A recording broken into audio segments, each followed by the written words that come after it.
I've worked with thousands of men all over the world for the last 6 years, and sleep issues are one of the most prevalent problems that people have, which impacts their health, their well-being, their subjective state. Not being able to fall asleep at the end of the day sucks. Basically, they're looking for a healthy version of Ambien. I'm going to segue into melatonin now, and for people who've seen me speak on melatonin before, I recently did a podcast tour through the United States, and I joked that people asked me more about melatonin than they asked me about testosterone. So melatonin is something that is a fascinating molecule, and if people want to learn more about high-dose melatonin, I strongly recommend checking out the book, The Miracle Molecule by Dr. John Lawrence. And this is something that inspired me a lot, not only in education, but in practice around utilizing high doses of melatonin. They have done studies where they tried to kill rats or cause problems with high-dose melatonin, and it's very funny when you read the study because the researchers were giving them the equivalent of grams and grams and grams of melatonin, and they basically said, we have to abandon this study. The rats are just getting healthier. It's not causing any problems. We can't do any damage with this stuff. So micronized melatonin is the key. I know that probably everyone in this room, either themselves or knows someone that they've worked with or a friend or a family member who've tried melatonin that they've bought from Now Foods, Life Extension, they've bought it from Whole Foods or Amazon or whatever. If it is not micronized, the bioavailability is so poor that it is not doing much of anything. The half-life is very short, and the first-pass metabolism in the liver renders it relatively ineffective. When you micronize a hormone, you make it so tiny that it basically slips through the liver, kind of like incognito mode, and it gets into the gastrointestinal tract, and it absorbs very gradually with much higher bioavailability. If it's not micronized, and most compounded preparations are micronized by default, but it is important to specify this on the prescription, it is not worth using.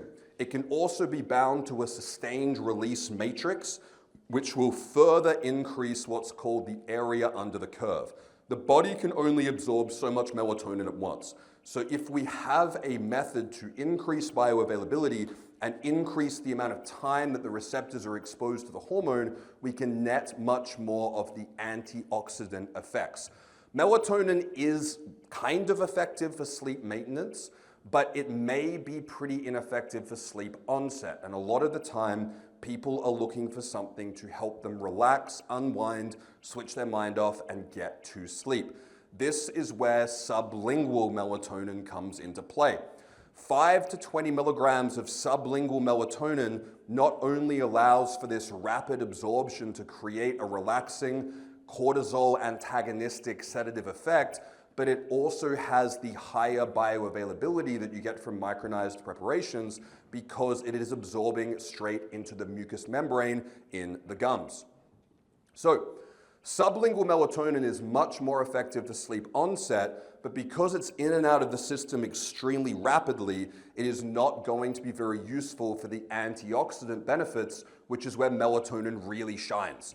So, if we are in a situation where we're wanting to get the best of both worlds, we get the best of both worlds. We combine them, we use both. There is no reason that sublingual melatonin and oral micronized melatonin have to be mutually exclusive. You use them together. And many patients will experience improved sleep metrics with things like an Aura or a Whoop or a Garmin, as well as improved well-being, especially if they have sleep disturbances due to pain. Pain is something that suppresses the body's ability to naturally manufacture melatonin. Therefore, when it is supplemented exogenously, this is something that can help people who have a lot of trouble getting comfortable in bed actually get good quality rest. If you've just started TRT, it is completely normal to feel overwhelmed and confused. There's a lot of new territory to cover, and there is a lot of conflicting information. I wrote TRT 101 so that you can have everything that you need to know in an instruction manual in one place that you can refer back to, that you can have all the questions answered before they even come up. TRT 101 is my best practice approach for TRT from start to finish. and it contains everything that you need to avoid all the challenges and pitfalls that I've seen come up in my clients over the last 5 years. You can check it out via the link below. So, I like to initiate micronized sustained release melatonin at 5 milligrams. I find this works very well.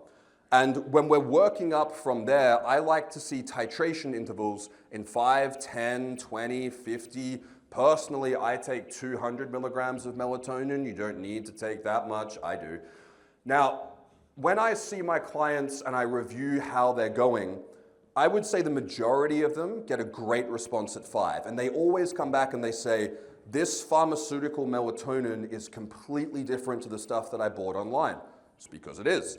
So when people are in pain or when they're having trouble sleeping, maybe they've got some PTSD, maybe they've got some sleep disturbances going on in their house, 20 to 100 milligrams is where I see the best results. But it has to be micronized. The other point that is worth noting is that if a patient is on TRT, they're going to have increased androgen levels. This is the point. But DHT in particular actually reduces the ability of melatonin to bind to the receptor, meaning that if you want to have optimal androgen levels, you need to have optimal melatonin levels. And not one single person in this room, young or old, has optimal melatonin levels due to the modern light environment. Next one. So, staying on this topic of sleep, I want to talk about a high-performance sleep stack. This is when someone comes to you and they say, what is the health-promoting yet strongest sleep stack that I can use? Basically, they're looking for a healthy version of Ambien, right? So if people want to take a photo of this, I have been working with sleep protocols for a long time. As I said, I've worked with thousands of men all over the world for the last 6 years, and sleep issues are one of the most prevalent problems that people have, which impacts their health, their well-being, their subjective state. Not being able to fall asleep at the end of the day sucks. So I like to combine the following, and what you'll notice on here is there are no botanicals, there is no ashwagandha, there is no lemon balm, there is no valerian. These things work well for some people, but because they are botanicals that work on a number of different systems in the body, they can have inconsistent results. These are essential nutrients. Every human has these as part of their operating system.